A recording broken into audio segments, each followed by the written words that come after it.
उधर कथित transport tender घोटाले ते कैबिनेट मंत्री लालचंद कटारू चक ने कहा कि मुलजम चाहे कोई जिन्ना मर्जी वड्डा बंदा होवे सरकार कार्रवाई करेगी। इस केस दे विच भारत भूषण आशू दा नाम भी जोड़िया जा रहा है। जेड़ा मर्जी कोई वड्डा बंदा होगा, चाहे कोई साबका वजीर है, चाहे कोई फिर मैं कह रहा कोई ब्यूरोक्रेट है, कुछ भी है, सहजे वो सारियां परतां असी बिल्कुल ट्रांसपेरेंसी दे नाल इंक्वायरी कर रहे हैं।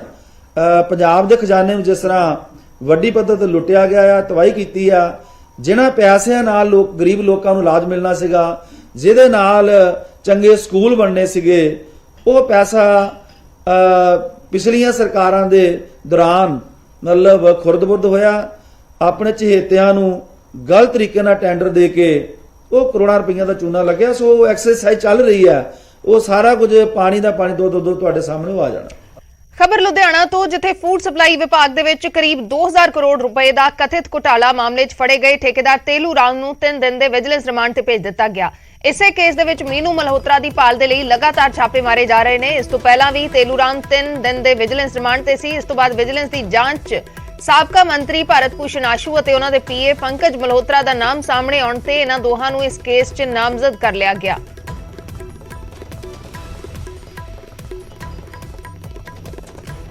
उधर चंडीगढ़ एयरपोर्ट का नाम हुण शहीद भगत सिंह के नाम से होगा।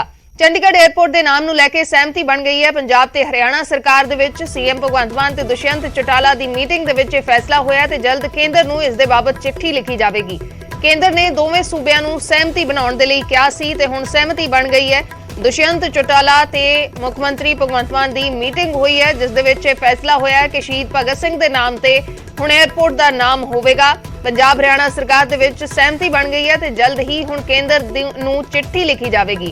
मुख्यमंत्री भगवंत मान ने इस नूं लैके ट्वीट भी किया है। ट्वीट करके उन्होंने लिखा कि चंडीगढ़ अंतरराष्ट्रीय हवाई अड्डे का नाम शहीद भगत सिंह जी के नाम से रखने लई पंजाब हरियाणा की सहमति बनी है।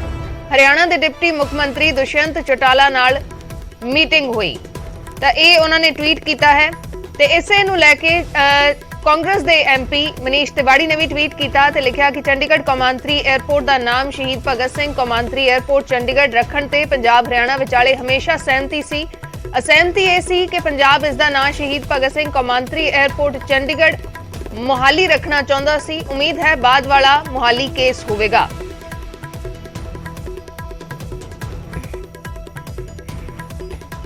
मुहल्ला क्लिनिक बठिंडा दे रामा मंडी दे डॉक्टर ने अस्तीफा दे दिता है। मुहल्ला क्लिनिक दे एक डॉक्टर ने अस्तीफा दे दिता है। बठिंडा ते तलवंडी साबो जो 2 फार्मासिस्टां वल्लों भी अस्तीफा दे दिता गया है। बठिंडा दे उधम सिंह नगर दे मुहल्ला क्लिनिक दे फार्मासिस्ट वल्लों अस्तीफा दिता गया है। सारियां ने निजी कारणों का हवाला दिता है। क्लिनिक शुरू होने के 5 दिन बाद ही अस्तीफे आ रहे हैं। बठिंडा दे रामा मंडी दे विच एक डॉक्टर ने अस्तीफा दिता है। बठिंडा दे उधम सिंह नगर मुहल्ले दे क्लिनिक दे फार्मासिस्ट वल्लों अस्तीफा दिता गया है ते तलवंडी साबो दे विच भी फार्मासिस्ट दे वल्लों अस्तीफा दे दिता गया है। क्लिनिक शुरू होने ते अजे 5 दिन हुए ने। 15 अगस्त नूं 75 मुहल्ला क्लिनिक लोक अर्पण किए गए सी। उस तो अगले दिन ही 25 होर क्लिनिक लोक अर्पण किए गए सी ते 5 दिन दे बाद ही अस्तीफे आने शुरू हो गए ने।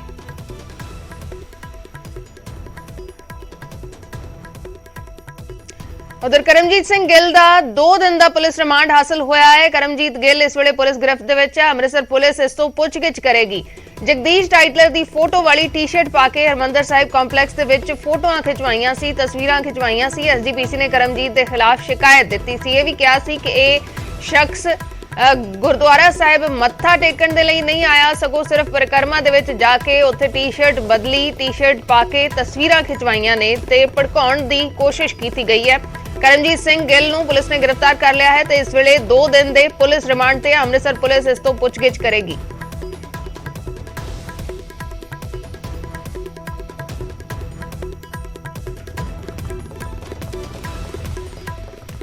पठानकोट च लगातार हो रही नजायज माइनिंग खतरे वाली साबित हो रही है। इसे माइनिंग के कारण ਚੱਕੀ दरिया ते बनिया पुल कुछ ही सकिंटां दे विच ढह ढेरी हो गया ते जो तस्वीरां कैमरे च कैद हुई ने उस सिस्टम ते सवाल खड़े करन वालियां ने।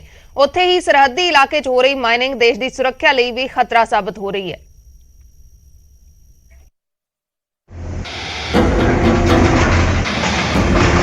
ये तस्वीरां ने पठानकोट दियां जिथे ਚੱਕੀ दरिया ते बनिया पुल कुछ सकिंटां दे विच ढह ढेरी हो गया ते पानी दे तेज वहाव दे विच रुड़ गया, जिस दे नाल पंजाब हिमाचल रेलवे लाइन पूरी तरह ਠੱਪ ਹੋ ਗਈ।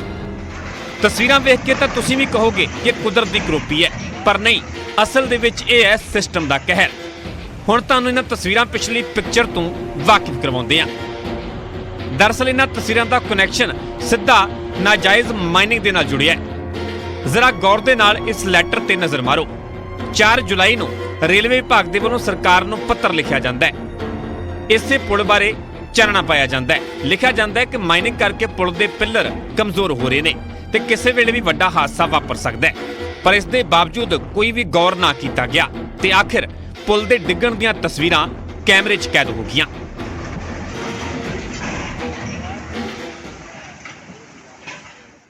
हमने 2 साल पहले इस पुल की स्थिति देखी इसके, क्योंकि आसपास जो 500-700 मीटर की रेंज में भारी खनन हो रहा था। अभी भी आप देखें तो यहाँ से 500 मीटर दूर जाके कोई 40-50 फुट गहरे और झीलें बनी हुई हैं।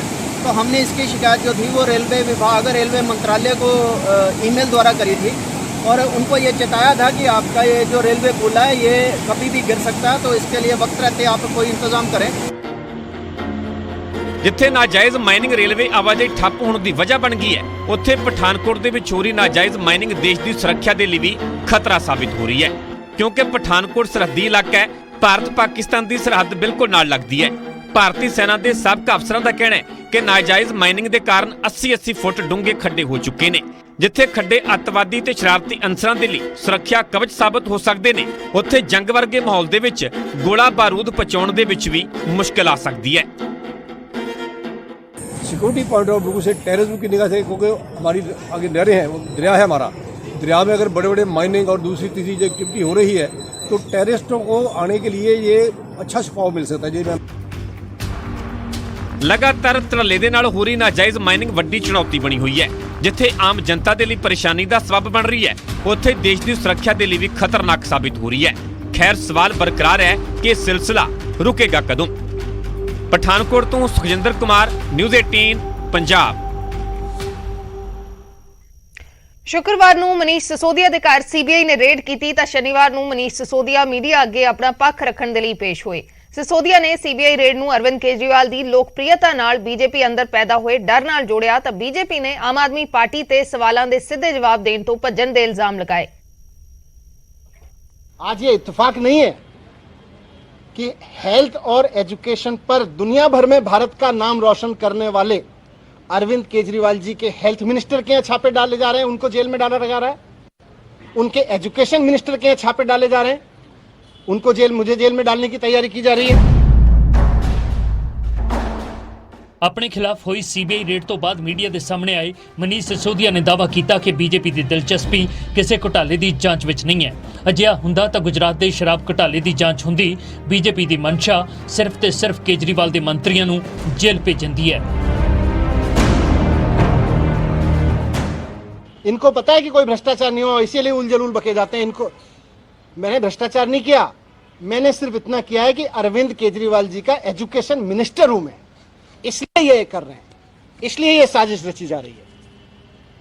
इन्होंने पहले अरविंद केजरीवाल जी के हेल्थ मिनिस्टर को गिरफ्तार किया, फिर कल मेरे यहाँ रेड डाल दी, अब 2-4 दिन में मुझको भी गिरफ्तार कर लेंगे। सिसोदिया ने यह भी दावा किया कि एक्साइज पॉलिसी दे विच कोई घोटाला होया ही नहीं।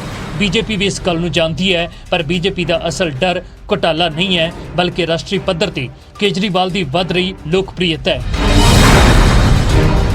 शराब या एक्साइज की चोरी इनकी परेशानी है ही नहीं, इनकी परेशानी है अरविंद केजरीवाल।